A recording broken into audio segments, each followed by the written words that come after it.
আমার নাম নিলয় দে। Event loop কি এবং কেন ব্যবহার করা হয় আমি এই ভিডিওতে এক্সপ্লেন করার চেষ্টা করব।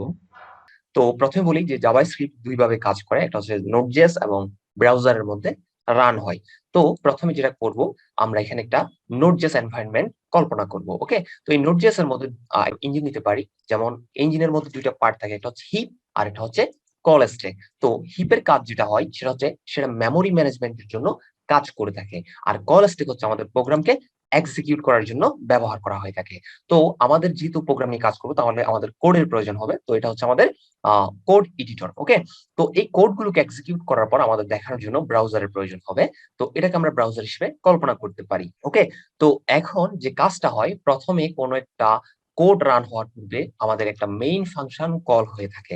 তো এই মেইন ফাংশন প্রথমে কি করে, কল স্ট্যাকের মধ্যে স্টোর হয় এবং মেইন ফাংশন এক্সিকিউট হয়ে যায়। তো এই মেইন ফাংশন এক্সিকিউট হওয়ার পরে আমাদের বাকি কাজগুলো হয়ে থাকে। তো যেহেতু মেইন ফাংশনের কাজ শেষ, তাহলে এই কোডের মধ্যে যে ফাংশনটা প্রথমে কল হবে সেটা হচ্ছে ফার্স্ট ফাংশন। তো ফার্স্ট ফাংশন কি করলো, কল স্ট্যাকের মধ্যে স্টোর হলো এবং সেটা কল স্ট্যাক কি করছে, ফার্স্ট ফাংশনকে এখান থেকে কল করছে যে যে তোমার মধ্যে কি আছে সেটা দেখাও। তো সে দেখলো console log it is first, তো সেটাকে ব্রাউজারে দেখালো। ওকে, তো সেকেন্ড যে কাজটা সেটা হচ্ছে সেট টাইম আউট ফাংশনকে সে দেখতে পেলো। ওকে, তো এটার কাজ সে করবে, বাট এটার মধ্যে একটা টাইম দেওয়া আছে। তো এই টাইমটা সে কি করবে, এক্সিকিউট করার জন্য এই টাইমটা তার প্রয়োজন হবে। তো এই নির্দিষ্ট সময় পর্যন্ত সে কিন্তু বসে থাকতে পারবে না। তো যেহেতু সে বসে থাকতে পারবে না, সে কি করবে, এই জিনিসটাকে কারো কাছে রাখবে। তো যার কাছে রাখবে সেটাকে আমরা অ্যাসিস্ট্যান্ট হিসেবে কল্পনা করতে পারি, যেমন ধরুন ওয়েব এপিআই এবং সি প্লাস প্লাস এপিআই। ওকে, তো যেহেতু সে কাজটা করতে পারছে না এখন একটা নির্দিষ্ট সময়ের জন্য, সে কি করছে, সেট টাইম আউট ফাংশনকে এই ওয়েব এপিআই এর মধ্যে স্টোর করে রেখে দিচ্ছে টেম্পোরারি। ওকে,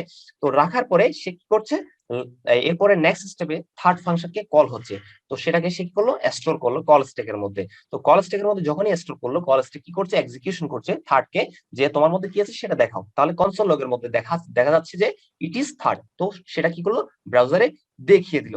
এখন আমাদের এখানে আর কোনো ফাংশন নেই, তাহলে হচ্ছে আমাদের এই মূলত এই ফাংশনগুলোর কাজ শেষ। ওকে, তো যেহেতু শেষ, এখানে একটা জিনিস রয়ে গেল, সেটা হচ্ছে যে সেট টাইম আউট ফাংশনটা এখানে রয়ে গিয়েছিল, সেটা একটা নির্দিষ্ট সময় পর কাজটা শেষ হওয়ার কথা। তো যেহেতু এই কাজটা এখন শেষ হলো, এখন এই কাজটাকে শেষ হওয়ার পরে এখানের মধ্যে যে ফাংশনটাকে ছিল, অর্থাৎ যে সেকেন্ড ফাংশনটা ছিল, সেটাকে সে কল স্ট্যাকের মধ্যে পাঠাবে। তো কল স্ট্যাকে পাঠানোর জন্য একটা ইভেন্টের প্রয়োজন হয়, অর্থাৎ একটা ইভেন্টের মধ্যে সে জানিয়ে দেয় যে কল স্ট্যাক ভাই, তোমার এই জিনিসটা রেডি হয়েছে। তো সে কি করে, এই ইভেন্টটাই হচ্ছে এখানে কলব্যাক কি। অর্থাৎ এই কলব্যাক কি যেভাবে কাজ করে সেটা হচ্ছে ফার্স্ট ইন ফার্স্ট আউট, অর্থাৎ প্রথমে যেটা আসবে প্রথমেই সেটা আউটপুট হিসেবে বের হবে। ওকে, তো যেহেতু এখানে কাজটা শেষ হয়ে গেল, এখন সে কি করছে, এই সেকেন্ড ফাংশনকে কলব্যাকের মধ্যে, কলব্যাক কিউ এর মধ্যে পাঠিয়ে দিচ্ছে। ওকে, তো কলব্যাক এর মধ্যে বা কিউ এর মধ্যে যখন পাঠিয়ে দিচ্ছে, তখন এইখানে হচ্ছে মূল কাজটা ইভেন্ট লুপের। অর্থাৎ যদি আমি এটাকে নদীর দুই পার হিসেবে কল্পনা করি, তাহলে দুই পারের মধ্যে যে যোগাযোগ ব্যবস্থা সেটা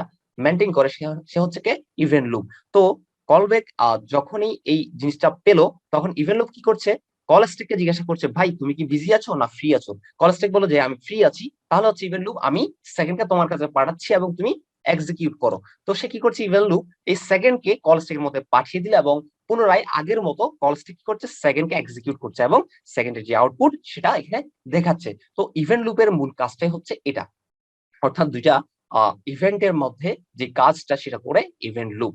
ওকে, তো এখানে আরেকটা কাজ হয়, সেটা হচ্ছে ইভেন্ট লুপ যখনই কাজ শেষ হয়, বা অর্থাৎ আমাদের সবগুলো কাজ যখনই শেষ হয়, তখন আমাদের এই কল স্ট্যাক গুলো ফ্রি হয়ে যায়। ধন্যবাদ।